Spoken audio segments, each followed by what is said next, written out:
je suis très heureuse de vous retrouver ici dans ce podcast, votre podcast Voix des pages. Un espace que j'ai imaginé autour de la littérature, des livres, mais aussi autour de la détente et du bien-être. Et je dois bien l'avouer, d'une certaine douceur. Ici, j'aime prendre le temps avec les mots, la voix, les silences même aussi parfois. Et puis il y a ce côté un petit peu apaisant, ASMR à travers les sons, les musiques. Et puis cette envie de vous proposer un moment de calme, un moment à part, de tranquillité. Et d'ailleurs, cela faisait un petit moment que je n'avais pas pris la parole sous ce format-là. Je suis très heureuse de revenir aujourd'hui. Alors j'espère que vous ne m'en tiendrez pas rigueur, même si je sais qu'au fond déjà, eh bien je sais que non. Parce que vous êtes une communauté profondément bienveillante, et pour ça, je voulais simplement vous dire un grand merci. Alors dans cet épisode, j'avais envie de revenir un petit peu sur cette année 2025 qui s'est écoulée ensemble, et surtout ce qu'elle a représenté en fait pour moi en tant que lectrice. Alors bien sûr, je vais vous parler du nombre de livres que j'ai lus par exemple, mais pas d'inquiétude, je ne vais pas vous noyer sous les chiffres. La lecture pour moi, vous savez, ce n'est pas une compétition, ça n'a jamais été une course. Peu importe, vous savez, qu'on lise beaucoup, un peu, pas du tout, peut-être même par période. Moi ça m'est arrivé pendant plusieurs années, plus jeune, mais je n'ai plus eu le temps, l'envie de lire, c'est comme ça. Et il n'y a pas de souci. Et aujourd'hui, je lis beaucoup plus, donc vous voyez, pas d'inquiétude. Tous les formats comptent, tous les rythmes. Parce que lire, eh bien, c'est avant tout une rencontre, un plaisir. Ça doit rester un plaisir. Peut-être même parfois un refuge, pourquoi pas, pour certains. Et c'est ce que j'aimerais partager avec vous aujourd'hui. Donc voilà, pas une liste de livres, pas vous dire, eh bien, j'ai lu ceci ou cela, parce qu'au fond, eh bien, c'est pas très important, on s'en fiche un petit peu. Ce qui compte vraiment, ce sont les émotions pour moi. Pourquoi certains livres, par exemple, m'ont touché plus que d'autres. Pourquoi ils ont résonné en moi. Pourquoi j'ai choisi tel ou tel livre. Et peut-être qu'à travers ça, cela va faire écho aussi chez vous, parce que vous aussi peut-être vous ressentez les mêmes choses en lisant. Et puis si vous n'êtes pas lecteur, peut-être que ça va vous permettre justement d'avoir ce déclic et de vous mettre à la lecture, pourquoi pas. Vous savez, un livre pour moi n'a pas besoin d'être à la mode pour être important, il a juste besoin de nous attendre à un moment précis. Et c'est souvent d'ailleurs comme ça que je choisis mes lectures, elles me tombent entre guillemets dessus, véritablement. Parfois je vais passer devant un livre dans ma bibliothèque que j'ai là depuis des années, et pendant des années, entre guillemets, je ne vais pas y toucher, et puis un jour, pourquoi? Eh bien parce que cet instant, j'ai besoin de cette lecture-là. Donc, en attendant, eh bien écoutez, installez-vous confortablement, prenez ce temps d'écoute pour vous, et laissez-vous guider par ma voix à travers les pages. Et juste avant de démarrer, peut-être même de vous endormir, pourquoi pas, eh bien si cet épisode vous fait du bien, si vous passez un bon moment, ma compagnie, n'hésitez pas à laisser un like, un commentaire, voire même à follow la chaîne si ce n'est pas déjà fait. Ce sont des petits gestes simples, mais ils sont essentiels, vous savez, pour faire vivre ce podcast, la chaîne en elle-même, et lui permettre d'exister sur les plateformes. D'avance, je vous en remercie.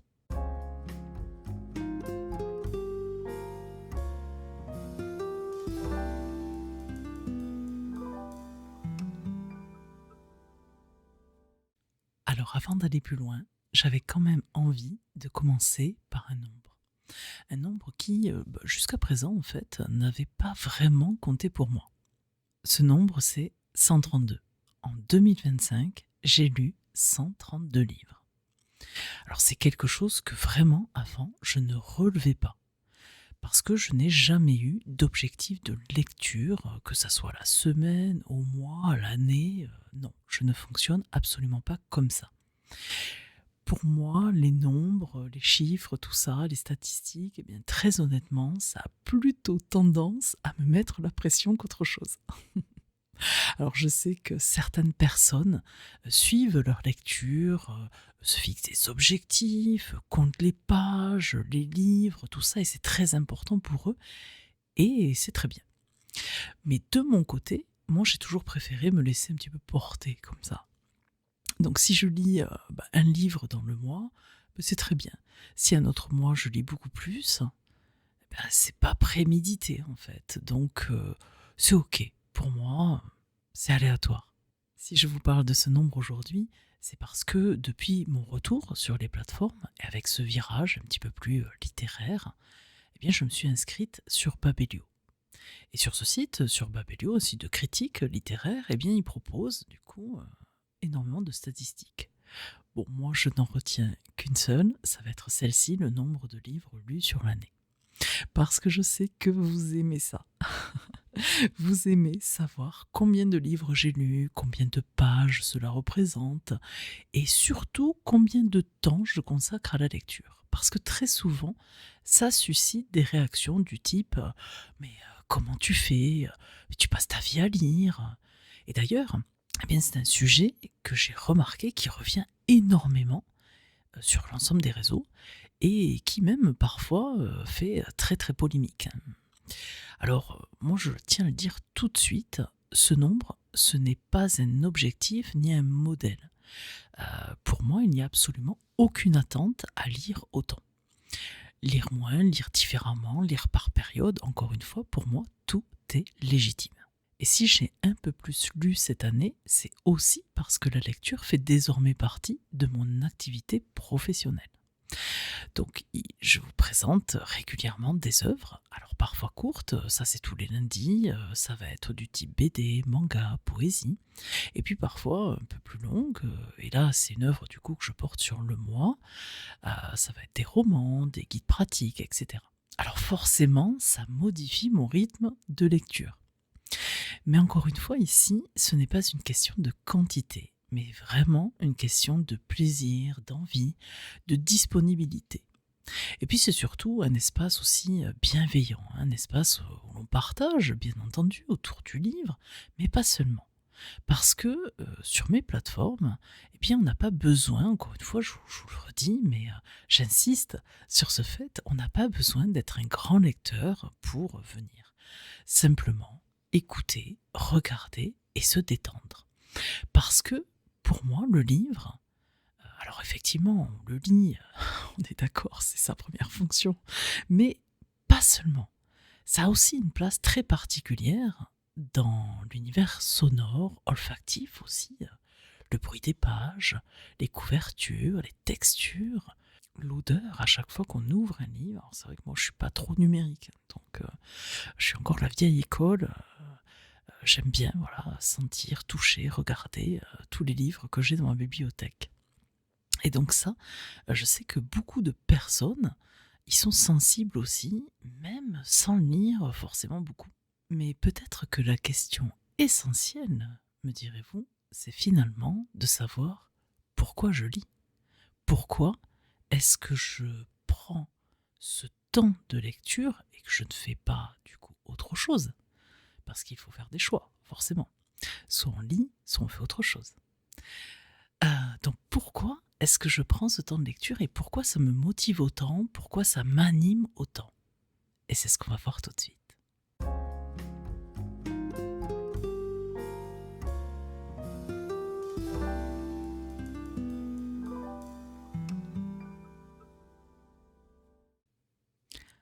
Alors voilà la grande question du jour. Pourquoi est-ce que je lis? Bien, la première réponse qui me vient finalement à l'esprit, c'est parce que je suis beaucoup plus sensible aux histoires lorsqu'elles passent par les mots que par les images.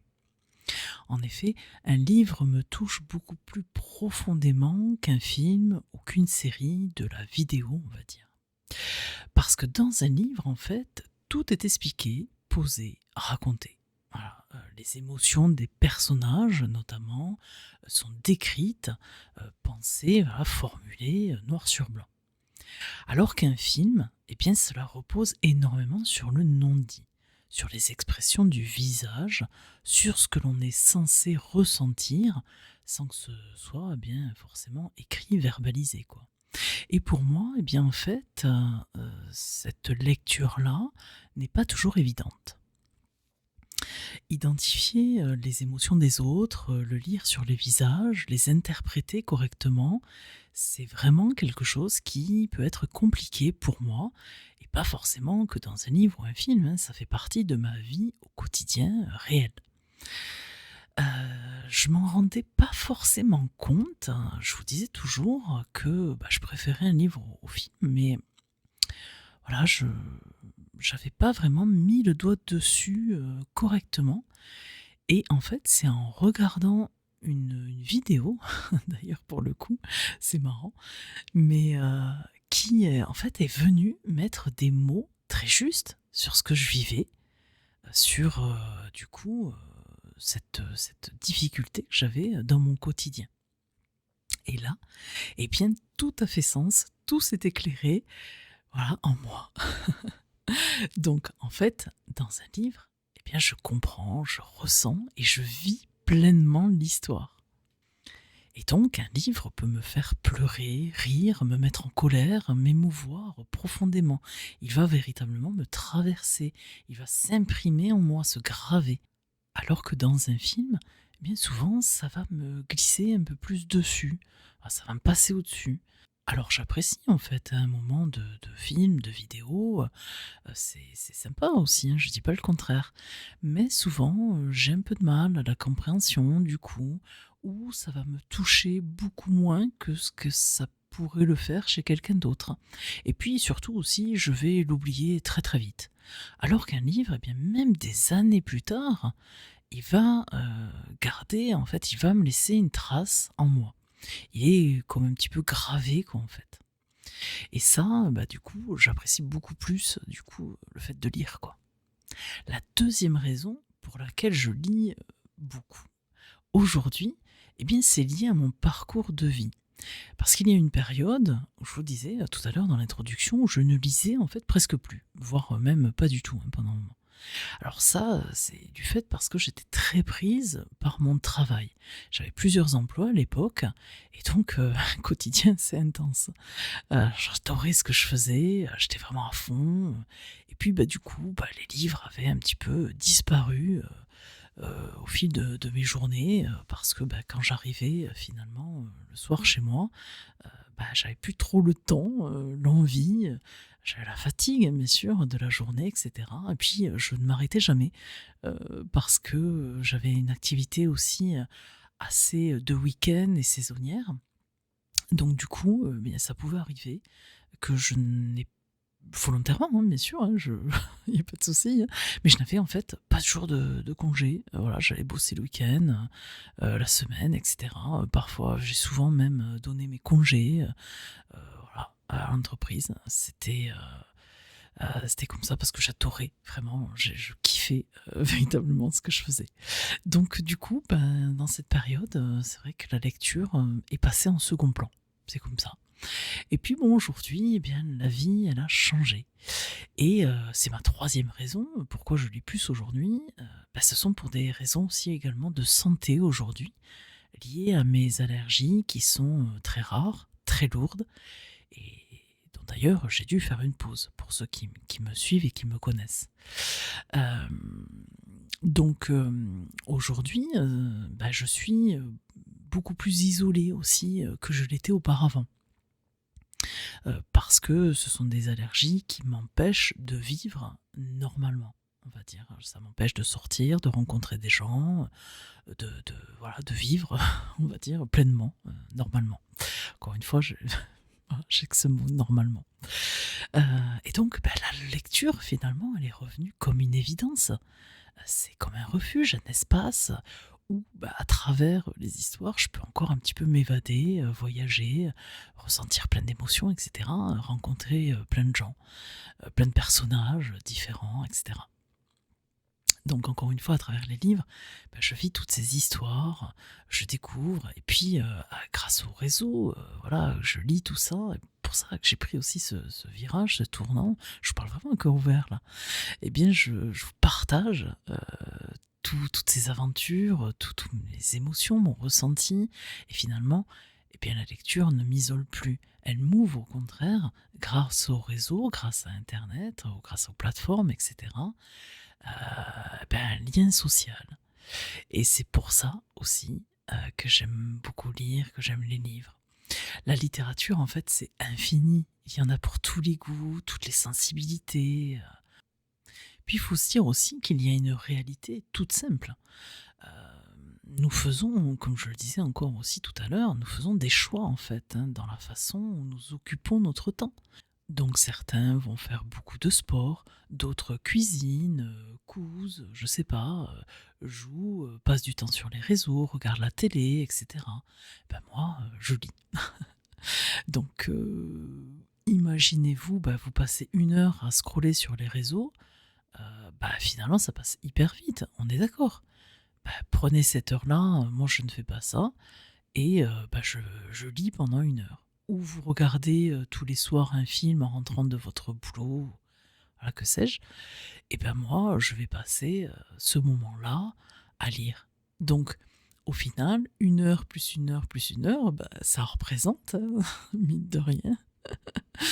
Et donc, encore une fois, ce n'est pas une question de performance, loin de là, mais c'est vraiment une question d'envie, de priorité, de ce qui nous fait du bien. Et aujourd'hui, la lecture me fait un très grand bien.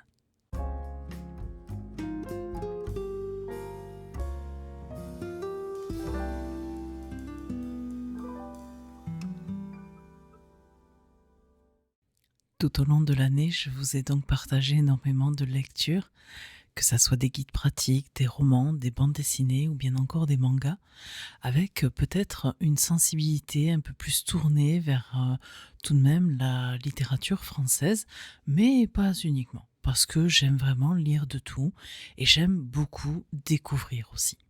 Le fait de partager mes lectures avec vous m'a ouvert à des livres que franchement je n'aurais peut-être jamais lus seul dans mon petit coin. Alors du coup ça me pousse à sortir aussi de ma zone de confort, à explorer, à aller là où peut-être je ne serais pas allé spontanément. Et finalement, j'adore ça. Alors vous avez suivi peut-être ces lectures au fil des mois. Alors, je ne vais pas refaire la liste de tous les livres qui sont passés ici. Et si vous découvrez ce podcast aujourd'hui, vous pourrez éventuellement toujours remonter le fil, et ça à votre rythme. Alors chaque mois, je fais en fait un top 3 des livres qui m'ont le plus touché. Je fais la même chose au trimestre, puis au semestre.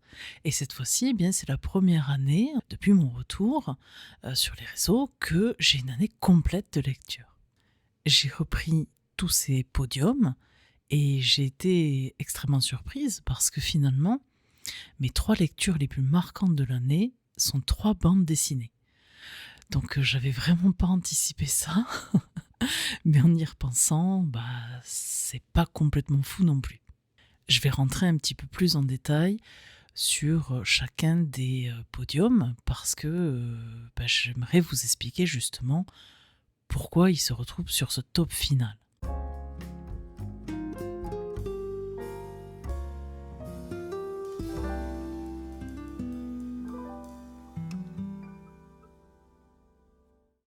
Je vais un petit peu plus rentrer dans les détails maintenant et je vais m'intéresser à la 3e position de ce top, et c'est avec l'œuvre de Sibéria. Alors Sibéria, c'est l'univers des Sokal, de Benoît Sokal, le papa à l'époque, et puis aujourd'hui de son fils qui a repris le flambeau.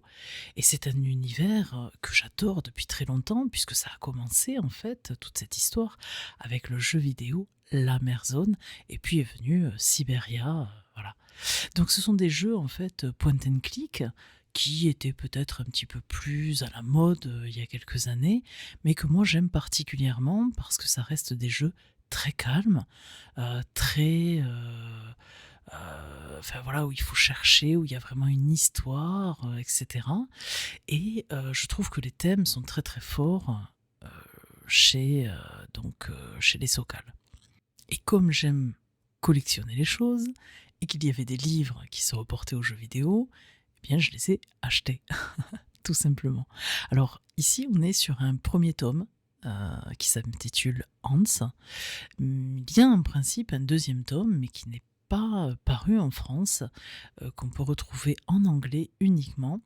Et encore, malheureusement, ça n'a pas été réédité, donc aujourd'hui, ce sont des BD qui ont pris des prix faramineux et malheureusement, voilà, c'est bien dommage que ça ne soit pas réédité.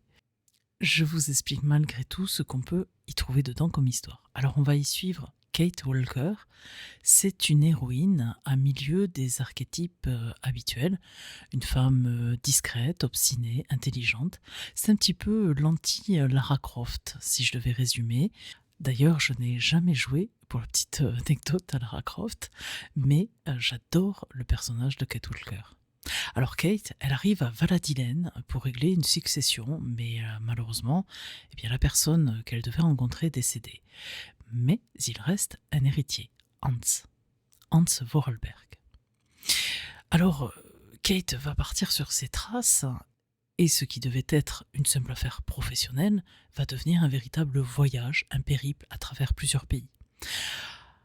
Alors, on évolue dans un monde marqué par les automates, par une ville tout entière qui a vécu pour eux, avec eux, avant de s'éteindre, avant l'arrivée de l'électricité. Mais au-delà de l'intrigue, ce qui m'a profondément touché, c'est le parcours intérieur de Kate. Certes, elle va chercher Hans, mais sans le savoir, elle va aussi se chercher elle-même. C'est une histoire en fait de quête intérieure. Donc c'est extrêmement beau, c'est mélancolique, c'est poétique. Quand on le relie en plus aux jeux vidéo, c'est magnifique. Donc c'est une œuvre qui m'a extrêmement touchée et qui va rester longtemps dans ma mémoire. Ça c'est certain.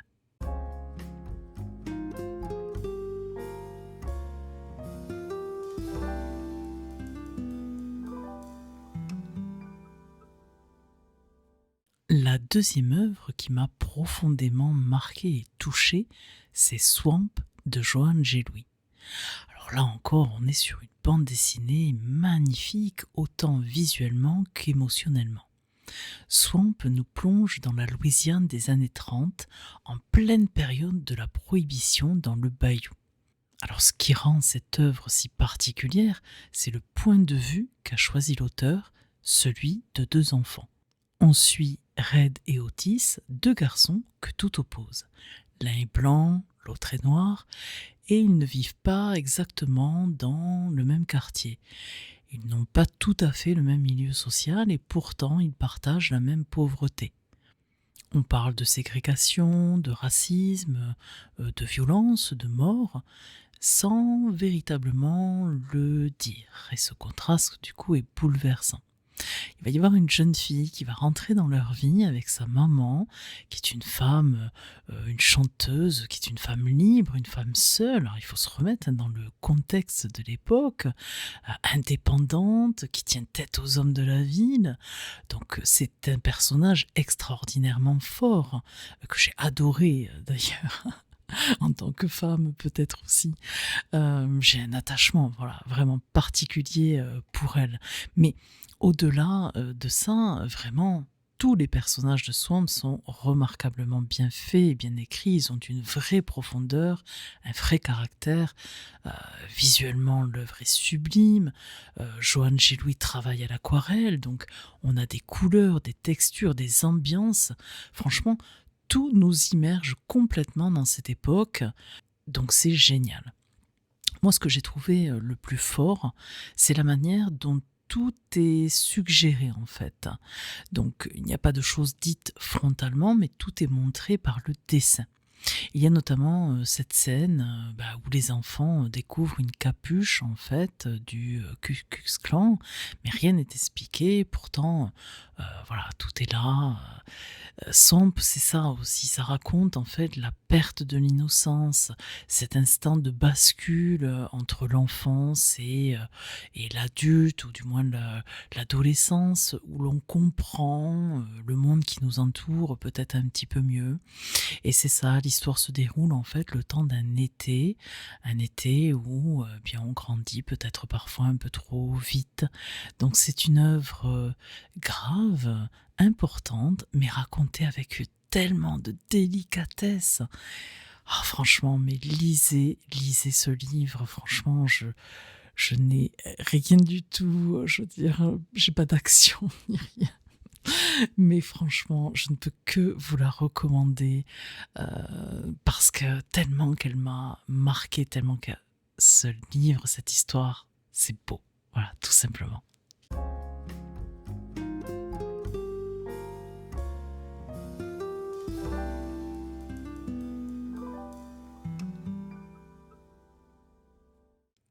Et puis, il y a une œuvre qui a dépassé toutes les autres, c'est mon top 1. Il s'agit de Salon de beauté de Quentin Zution. Alors, c'est une bande dessinée que j'ai trouvée absolument bouleversante. Donc, c'est l'histoire qui se déroule autour de Sheshua et de ses 2 autres collègues. Ils travaillent dans un salon de beauté, un lieu fréquenté uniquement par des femmes. Ils prennent soin d'elles, ils les embellissent, et le soir venu, en fait, quand leur travail est terminé, ils se travestissent et ils font le trottoir. C'est par choix, c'est par liberté, puis c'est aussi un petit peu pour gagner de l'argent, faire la fête, vivre, tout simplement, à fond, au jour le jour. Alors, Salon de beauté, c'est une œuvre profondément métaphorique, engagée, porteuse d'un message extrêmement fort autour de la maladie du sida. Donc rien n'est jamais vraiment dit frontalement, tout passe par les symboles, par les couleurs, la musique. Cette musique d'ailleurs qui est extrêmement bien choisie, omniprésente, elle rythme l'histoire, elle accompagne les personnages. C'est génial en fait, je ne saurais pas vous dire plus.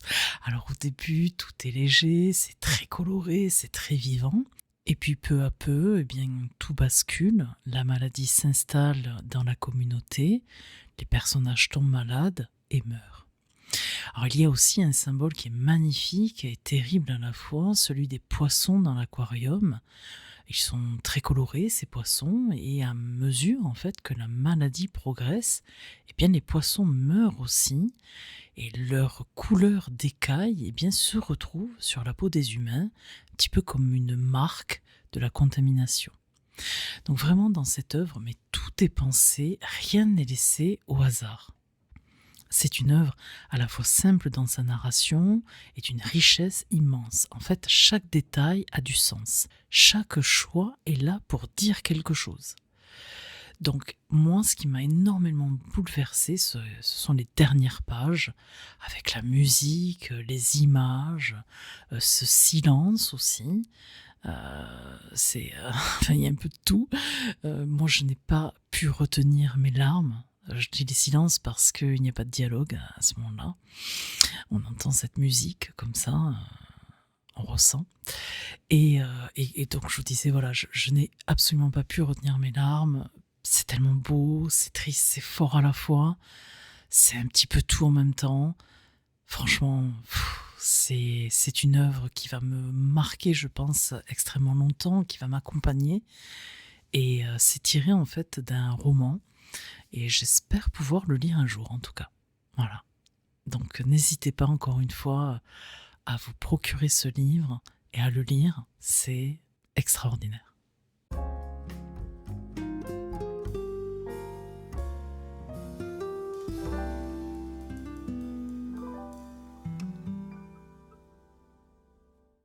Il y a tout de même quelque chose d'assez intéressant que j'aimerais souligner avant de conclure.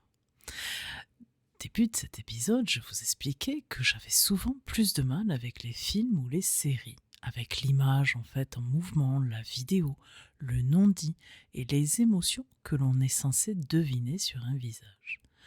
Et pourtant, eh bien, mon top livre de cette année 2025, c'est composé uniquement d'œuvres graphiques.